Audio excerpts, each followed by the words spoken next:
Benvenuti a Non sono solo strade, il podcast che racconta la storia delle persone i cui nomi sono incisi sulle targhe agli incroci delle strade.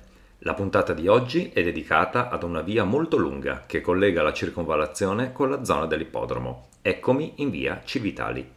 Matteo Civitali, nato a Lucca nel 1436 e morto nella stessa città nel 1502, è stato uno scultore italiano del XV secolo, ma come molti artisti del suo tempo ha operato anche come architetto ed ingegnere. Il suo cognome, Civitali, deriva dal padre Giovanni, originario di Cividale del Friuli.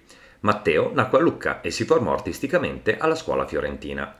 Sebbene sia noto principalmente come scultore, Civitali ha svolto anche attività collaterali come architetto. Un esempio significativo del suo lavoro è il tempietto del Volto Santo nel Duomo di Lucca. Nella sua scultura, Civitali partì dai modi di Donatello, rielaborandoli con grande delicatezza. La sua arte ha assorbito influenze da Antonio Rossellino, Mino da Fiesole, Desiderio da Settignano e Benedetto da Maiano. La sua tecnica, influenzata anche dalla scuola romana e quella settentrionale, è estremamente accurata. Civitali era maestro nel trasformare il marmo in un'opera finemente ricamata, dotata di un soave e mistica eleganza.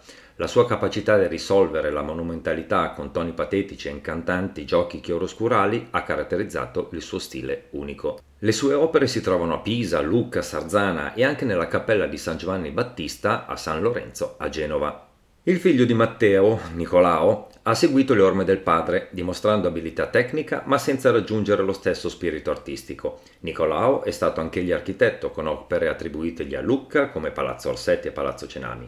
Il primo fu realizzato accorpando case medievali per la famiglia Diodati, mentre il secondo, commissionato dagli Arnolfini e terminato nel 1530, fu acquistato dal Cenami nel 1605. Il nipote, anch'egli Matteo, si dedicò all'intaglio e alla scultura, continuando la tradizione artistica della famiglia Civitali.